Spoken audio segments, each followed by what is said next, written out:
Seattle's neon streets had a hidden, older, and nastier vibe than the city itself. Imagine a fever dream, a shady deal whispered by shadows. That's how Vampire the Masquerade Bloodlines 2 was coming about. A wild child from a series of games that got what made intrigue, consequences, and the supernatural so appealing. Think of Dishonored's DNA, with its detailed level design hinting at secret paths and impossible shortcuts.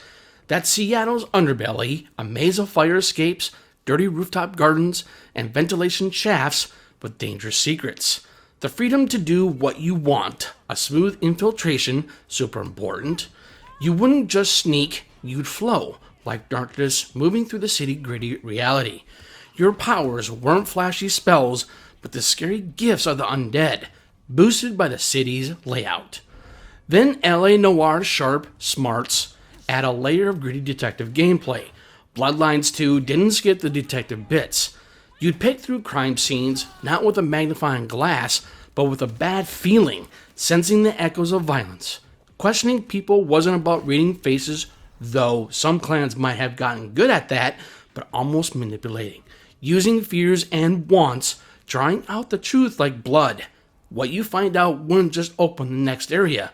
It would change the story, with the effects going through the city's secret groups. Plus, Murdered Soul Suspect's spectral sad feeling. Not the bad game stuff, but the idea of lingering presence, unfinished business, seeing the world as an outsider. You'd walk through the streets as a creature of the night, but your humanity, or what's left, would ache. Past lives, the city's lost souls, were more than just background. They might be friends, informants, or ghosts of your sins. Their stories mixed with your vampire life. Lastly, the Legacy of Kain series, dark, big story, Bloodlines 2 heart would be there.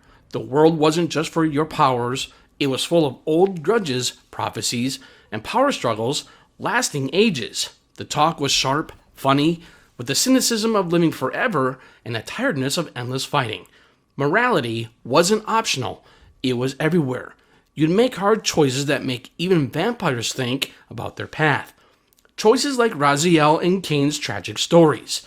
The dread, exploring what it means to be damned, that's the heart of this thing. The result?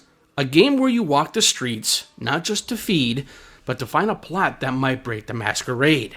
You'd be a neon phantom, using your vampire powers to manipulate the world and people's minds. You'd find clues from whispers and bloody alleys, your vampire nature always with you, with temptations and warnings.